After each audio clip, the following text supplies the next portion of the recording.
teori kognitif poetics, aesthetic cognitivism, atau juga dikenal sebagai cognitive literary theory, tidak hanya menempatkan sebuah karya sastra sebagai media hiburan, fantasi, atau imajinasi belaka, tetapi melihat sebuah karya sastra itu memiliki hubungan yang erat dengan kehidupan manusia sehari-hari. Oleh sebab itu, sebuah karya sastra juga merupakan sumber pengetahuan sama seperti ilmu-ilmu yang lain.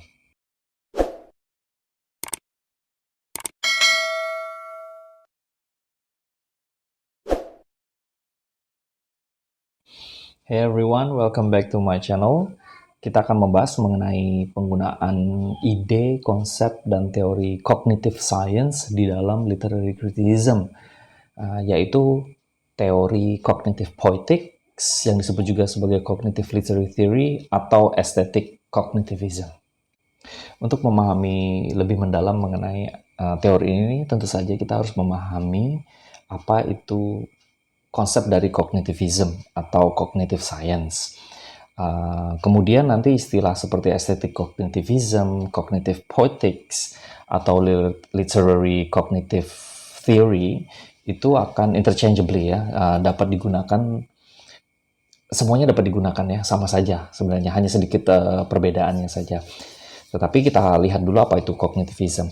Jadi cognitivism itu sebenarnya adalah teori pembelajaran yang berfokus pada bagaimana informasi itu diterima, diatur atau disimpan di dalam pikiran. Jadi pikiran itu dianggap tidak bersifat pasif, ya, tetapi seperti prosesor dalam sebuah komputer, gitu ya. Jadi segala tindakan yang kita lakukan itu tidak sekedar dilakukan secara spontan, tetapi pikiran kita itu berproses sedemikian rupa sehingga manusia itu dapat mendapatkan pengetahuan dari proses pikiran. Itu pada dasarnya konsepnya seperti itu. Nah, ketika digunakan dalam aesthetic cognitivism, ini merujuk kepada teori yang menilai ya sebuah karya seni, jadi tidak hanya sastra, itu tidak sekedar sebagai sumber kesenangan,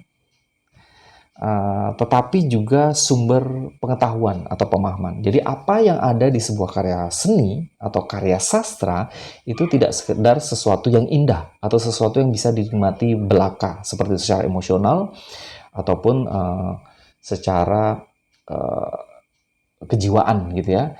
Tetapi juga merupakan sumber pengetahuan. Kita bisa mengambil ilmu pengetahuan, mengambil informasi dari karya seni tersebut. Mengapa seperti itu nanti kita akan bahas ya.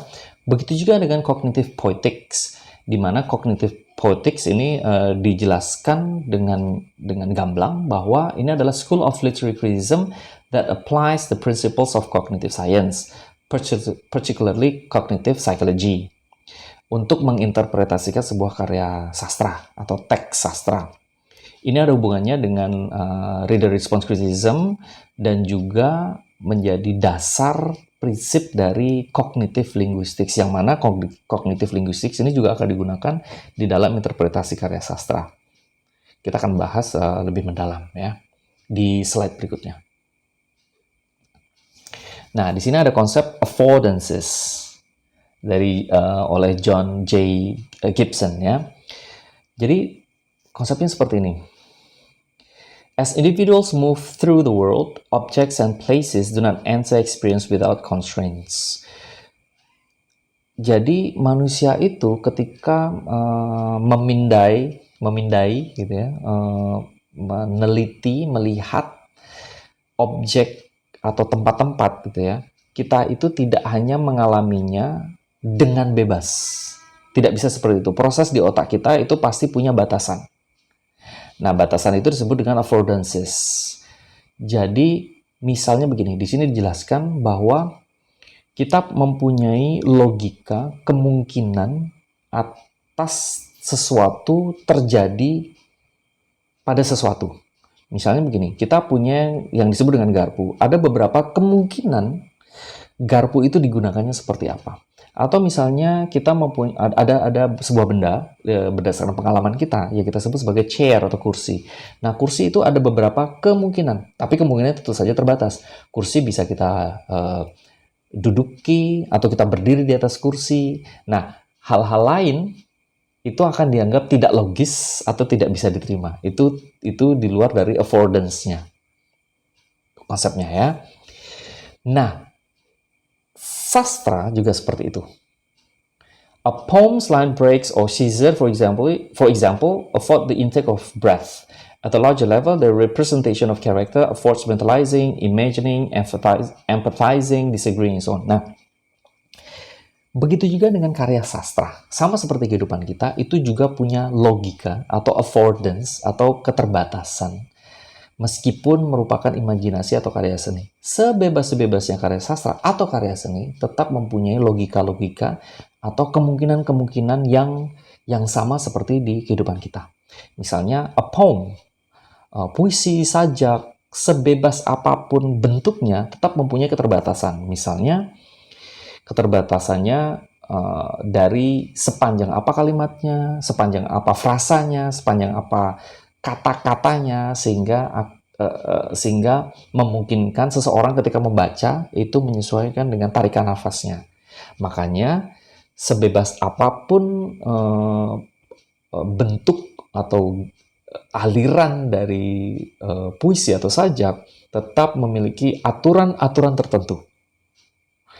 Begitu juga dengan karakter, setidak masuk akal apapun satu tokoh itu tetap merefleksikan keterbatasan yang ada di kehidupan manusia. Maka dari itu, sastra juga memiliki affordance sama seperti kehidupan. Makanya sastra juga resembles the human's life. Contoh yang lebih mendetail kita akan bahas di slide-slide berikutnya. Nah, konsep ini ya itu juga merupakan konsep dari cognitive science. Cognitive science itu adalah ilmu pengetahuan yang membahas mengenai complex behavior and experience ya. Dan itu melalui proses pikiran. Makanya cognitive science itu berhubungan biasanya dengan cognitive psychology, cognitive linguistics, penggunaan bahasa, dan juga digunakan di dalam dunia komputer. Karena prosesor dari komputer itu juga dianggap berfungsi atau memiliki sistem dan struktur yang sama dengan otak manusia. Makanya juga digunakan. Nah, in the frameworks offered by contemporary cognitive science, complex behaviors and experiences, like walking through a crowded room, are understood not just somatic events, but social events, emotional events, and cognitive events. Jadi, setiap tindakan manusia itu tidak hanya dianggap sebagai tindakan yang spontan atau bersifat fisik saja. Misalnya kalau seseorang, misalnya kita keluar dari suatu tempat, suatu ruangan yang crowded, yang ramai, yang padat gitu. Itu bukan hanya karena fisik kita menginginkan udara yang lebih segar atau tempat yang tidak begitu sempit, tapi ada beberapa hal. Misalnya social events, itu yang terjadi di pikiran kita ya. Social events, we avoid some people and seek others out. Misalnya ya karena secara sosial kita ini ingin menghindari orang secara sosial, atau secara emosional mungkin tidak nyaman secara psikologi, merasa irritated gitu kan, agak kikuk semacam itu ya. Akhirnya kita menghindari orang-orang tersebut. Atau bisa juga cognitive events, yaitu pikiran kita menganalisis sebuah kejadian berdasarkan pada kejadian sebelumnya. Misalnya kita mengingat percakapan yang kita lakukan dengan orang sebelumnya, gitu ya. Jadi berdasarkan kejadian itu kemudian otak kita berproses sehingga kita menginginkan untuk keluar dari ruangan tersebut. Nah, itu adalah yang disebut dengan cognitive science secara umum. bahwa otak kita ini berproses tidak bertindak berdasarkan pada respon fisik semata, tetapi juga bisa berupa social events, emotional events, atau cognitive events. Nah, dalam cognitive literary theory, cognitive poetics, atau aesthetic cognitivism, tentu saja, terutama kalau kita membawa teori itu ke dalam penelitian karya sastra, maka yang utama adalah reading. Ya, reading is a recursive undertaking where we iteratively return to the text, to the world, and to our knowledge and meaning making to construct a temporally extended set of events. Kemudian, reading harnesses cognitive resources that we design for extract information from the world around us, and it inevitably thus enables fiction to mimic reality, but to do it with a difference. Oke, jadi begini, konsepnya adalah ketika membaca, kita ini mempunyai proses dalam otak, gitu ya, dalam pikiran kita, untuk memaknai sebuah karya sastra. Memaknai berdasarkan apa? Tentu saja berdasarkan pengetahuan yang kita miliki, atau bisa saja apa yang dalam karya sastra itu juga bisa menjadi pengetahuan. Kita bisa mengambil pengetahuan di dalam sebuah karya sastra dengan cara membaca. Bagaimana mungkin? Nah, seperti ini. Di dalam pikiran kita mempunyai logika tertentu. Seorang karakter bertemu dengan karakter lain. Maka terjadi adegan-adegan tertentu, terjadi set of action, set of events, dan logika yang digunakan di dalam karya sastra tersebut. Maka pikiran kita akan mencoba memikirkan apa yang bisa kita ambil, pengetahuan apa yang bisa kita ambil dari tindakan-tindakan itu, atau event tersebut, atau scene tersebut. Kita bisa belajar bahwa seseorang, ada orang yang bisa dengan gampang marah, atau ada orang yang begitu sabar, atau ada seseorang yang begitu pintar, melalui set of action tadi, melalui rentetan kejadian yang kita baca. Reading ini adalah proses itu tadi, proses untuk memberikan pengetahuan yang kita miliki, pengetahuan di dalam dunia nyata ke dalam sebuah karya sastra, atau sebaliknya di dalam karya sastra ke dalam dunia nyata, atau dua-duanya berperan serta. Sehingga membaca sebuah karya sastra tidak lagi sekedar have fun, tetapi mempunyai proses kognitif, proses pengetahuan di dalamnya. Itu tadi yang pertama adalah tentu saja reading. Reading ini juga bisa sebenarnya merujuk ke kejadian aktivitas lain dalam interpretasi karya sastra, termasuk menonton, mungkin mendengar gitu ya. Tapi intinya adalah reading gitu ya. Kemudian selanjutnya adalah metaphor. Nah, ini masuk ke dalam ranah cognitive linguistics. Metaphors, menurut Lakoff and Turner, ya, are rapidly understandable and easily shared because they make use of fundamental structures known as schema. Jadi itu metafor itu dapat dipahami kebanyakan orang di dalam bahasa gitu, karena mempunyai sesuatu yang disebut dengan schema. Schema developed before language and come from basic ways that humans encounter the physical world, most especially from the way in which we explore and understand through motion. Metaphor gives quick access to felt truth and emotional experience that helps validate the compact version of knowledge the metaphor carries. Oke, gampangnya seperti ini. Metafor itu adalah penggunaan bahasa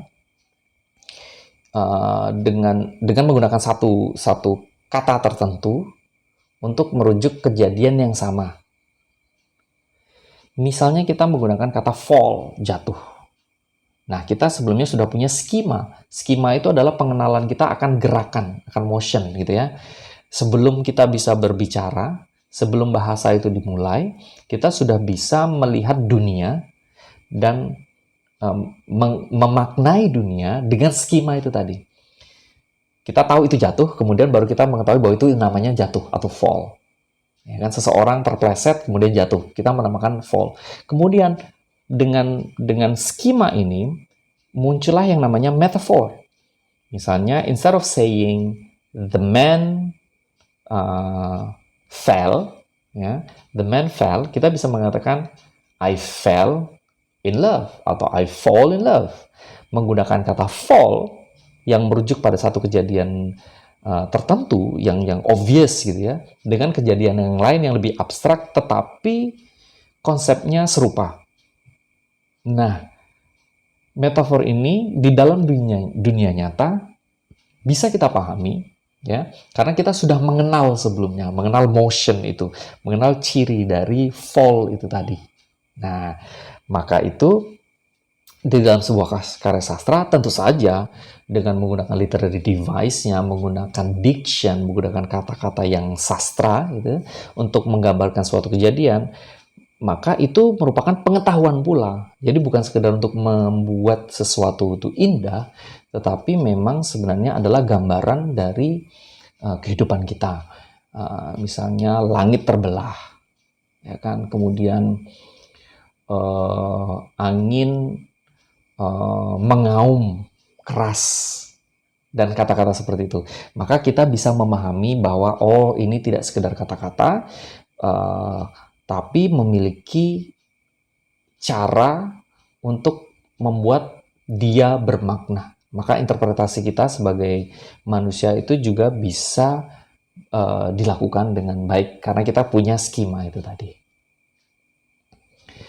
Nah, kemudian dalam hal narrative and fictional worlds. Nah, meskipun kita tahu bahwa sebuah karya sastra, novel misalnya, atau film, itu mempunyai dunia fiksi yang sama sekali berbeda dan logika yang digunakan di dalam sebuah karya sastra itu tidak bisa digunakan di dalam dunia nyata, tetapi tetap saja kita dapat memahaminya dengan baik. Tidak hanya menikmati, tetapi memahami dan bahkan bisa mengambil banyak hal dari sebuah karya sastra. Itu sebabnya kita bisa mempunyai mendapatkan nilai moral, kemudian bisa mengetahui apakah sebuah karya sastra itu baik atau buruk atau bagus atau jelek gitu ya. Dari yang namanya cognitive narratology. Cognitive narratology began by focusing on schemata that readers interpret stories through a filtering set of concepts. Schemata are not single ideas, but are constructs connecting multiple ideas together. Nah, jadi ide-ide tersebut yang kita miliki itu kan dikumpulkan gitu ya. Otak kita ini berproses. Jadi sebuah cerita itu kan itu bisa dipahami dengan konsep-konsep yang kita miliki sebelumnya. Jadi tidak sekedar kita bisa melihat sebuah karya sastra atau membaca sebuah karya sastra atau menonton film gitu, menerima begitu saja. Ya, tetapi ada hal-hal yang berproses dalam otak kita. Narrative then uses our knowledge of motor possibilities along with other kinds of sensory, cultural, or historical knowledge to connect such pieces into a coherent whole. Saya baca lagi yang bagian terakhir. Any situation like event, character, or landscape evokes a motor schema. A darkened halfway, for example, triggers the possibility of needing to flee. A crying child suggests a approach to offer comfort, and etc. Tidak peduli seberapapun tidak logis sebuah karya sastra, kita bisa mendapatkan pengetahuan dengan menginterpretasikannya atau melihat logika yang ada di dalamnya. Karena kita memiliki pengetahuan-pengetahuan sebelumnya. Misalnya begini, kita menyebutnya logis atau tidak logis dalam sebuah film. Superman misalnya itu tidak mempan oleh beragam jenis senjata-senjata api, bahkan tidak hanya peluru tapi juga mungkin rudal dan senjata nuklir mungkin. Itu memang tidak masuk akal di kehidupan nyata. Tetapi dalam di dalam logika, di dalam film itu bisa diterima. Maka kita tidak akan bisa menerima ketika Superman terluka ketika ditusuk misalnya dengan menggunakan pisau. Logika itu tidak bisa diterima karena pengetahuan kita sudah membangun. Kita sudah menempatkan logika, menempatkan segala pengetahuan kita di dalam konteks karya sastra itu sendiri. Nah, itu sebabnya sekali lagi cognitive science itu berpikir bahwa karya sastra bagaimanapun tetap memiliki logika, tetap memiliki pengetahuan yang berdasarkan atau sebagai reaksi atau sebagai respons dari otak manusia yang memiliki pengetahuan di dunia nyata. Kemudian ada juga empathy. Nah, kalau tadi berhubungan dengan logika. Kalau yang ini berhubungan dengan empathy. A key component of literary world building involves the ability to participate in the emotional experiences of others. A reader imagines a character blushes because he or she has sharpened the capacity to impute mental activities to others since early childhood. Nah, kita bisa merasa sedih, merasa senang, merasa paham apa yang dirasakan oleh tokoh dalam sebuah karya sastra karena kita mempunyai empati. Kita bisa berpartisipasi ke dalam pengalaman-pengalaman emosi dari karakter tersebut ya karena kita sudah menajamkan mental kapasitas kita sedari kecil. Jadi kita paham. Itu sebabnya pengetahuan itu tetap ada. Jadi kita bisa memahami, bisa mendapatkan informasi, pengetahuan apa saja di dalam sebuah karya sastra, tidak peduli bentuknya itu fiksi atau bahkan mustahil sekalipun. Nah, apalagi bila itu berhubungan dengan emosi, itu harusnya memang manusia lebih peka untuk mendapatkan kegiatan, event, atau aktivitas emosional di dalam sebuah karya sastra. Nah, kemudian setelah pengetahuan itu tadi, pengetahuan dari beragam macam, mulai dari psikologinya atau linguistiknya, pertanyaannya kemudian terus bagaimana? Kemudian bagaimana untuk mengaplikasikan teori ini dalam penelitian sebuah karya sastra? Nah, seperti ini. The theory views literature as particular type of everyday experience, especially cognition. It is due to its relationship that humans are able to interact in these unique methods amongst each other to begin with. Nah, pertama kita bisa menjelaskan, misalnya kita membaca sebuah karya sastra, kita bisa menjelaskan bagaimana satu tokoh itu bereaksi dengan cara tertentu, atau bagaimana satu tokoh itu melakukan tindakan-tindakan yang ekstrim karena kita melihat karya sastra itu adalah bagian dari kehidupan kita. Nah, oleh sebab itu maka mungkin dalam hal ini metode reader response itu bisa dimasukkan, ya, dan kita bisa berbagi dengan teori reader response tersebut. Sebagai peneliti kita juga bisa membuktikan bahwa logika yang digunakan di dalam sebuah karya sastra itu sesuai dengan logika yang kita gunakan di dalam kehidupan kita sehari-hari. Tidak hanya bagaimana karakter itu bereaksi terhadap sesuatu, merespon pada sesuatu, bisa juga membahas mengenai hubungan antar karakter, bisa saja menggunakan hal-hal lain yang terus terang sebenarnya hampir tak terbatas. Kita melibatkan diri kita di dalam analisis karya sastra tersebut, sekaligus juga mungkin bisa mencari pengetahuan apa yang bisa kita dapatkan setelah membaca sebuah karya sastra. Bisa berupa moral value, bisa berhubungan dengan filosofi atau falsafah kehidupan, bisa juga hal-hal lain yang pada dasarnya kita dapatkan sebagai pembaca. Nah, pengetahuan itu kemudian kita bisa share di dalam bentuk penelitian. Nah, tentu saja ini juga perlu menggunakan teori-teori tambahan seperti misalnya cognitive psychology. Karena bagaimanapun cognitive science itu dilibatkan di dalam menggunakan teori cognitive poetics atau cognitive literary theory ini. Nah, sisi lain yang kita bisa gunakan adalah cognitive linguistic significance, di mana language is understood through an individual's knowledge of the world.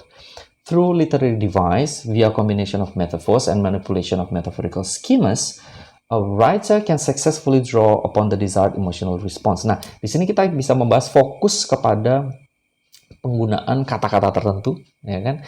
Misalnya metafor, terutama misalnya kata-kata yang bersifat sastra itu tadi.